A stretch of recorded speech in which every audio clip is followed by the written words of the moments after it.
Tensions in India and a breakthrough in the US are back in the spotlight. Just this week, India's National Investigation Agency took over the probe into a deadly car explosion near Delhi's Red Fort, now officially treating it as a terrorist act.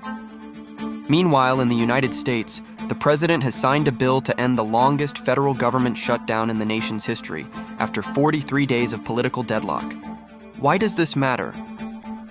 One event signals a major security challenge in South Asia, while the other marks the end of a paralyzing political crisis with wide-ranging economic effects. With Indian authorities on high alert and the US government scrambling to get back to business, these two stories highlight a world grappling with both immediate threats and political instability.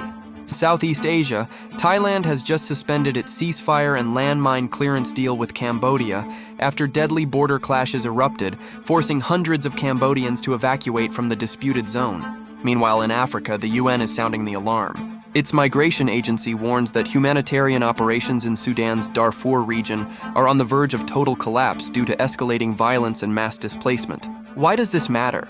These crises could trigger wider regional instability, fuel a massive refugee crisis, and put millions of lives at risk. Just this week, the crew of China's Shenzhou 20 mission returned to Earth after a harrowing delay caused by a suspected orbital debris strike. Meanwhile, a new UN report alleges that Israel's assault on Gaza, including a starvation campaign, shows findings consistent with genocide. Adding to the tension, Ukrainian officials report that a massive Russian missile attack on Kyiv has killed at least 4 people and injured dozens more. Why does this matter?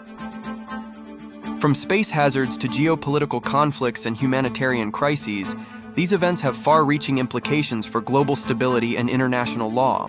With tensions escalating on multiple fronts, this complex global chess game is only getting more intense. Just this week, China summoned Japan's ambassador to protest Prime Minister Fumio Kishida's comments, hinting at a potential role for Japan in a Taiwan conflict. Beijing labeled the remarks extremely wrong and dangerous.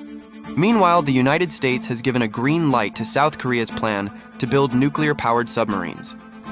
The deal also opens the door for Seoul to pursue peaceful uranium enrichment. Why does this matter? These moves signal a major shift in regional security dynamics, with key US allies bolstering their military capabilities right at China's doorstep. As alliances strengthen and diplomatic lines are drawn, this geopolitical chess game is only getting more intense. Stay tuned, because what's happening across the Pacific could have global repercussions sooner than you think.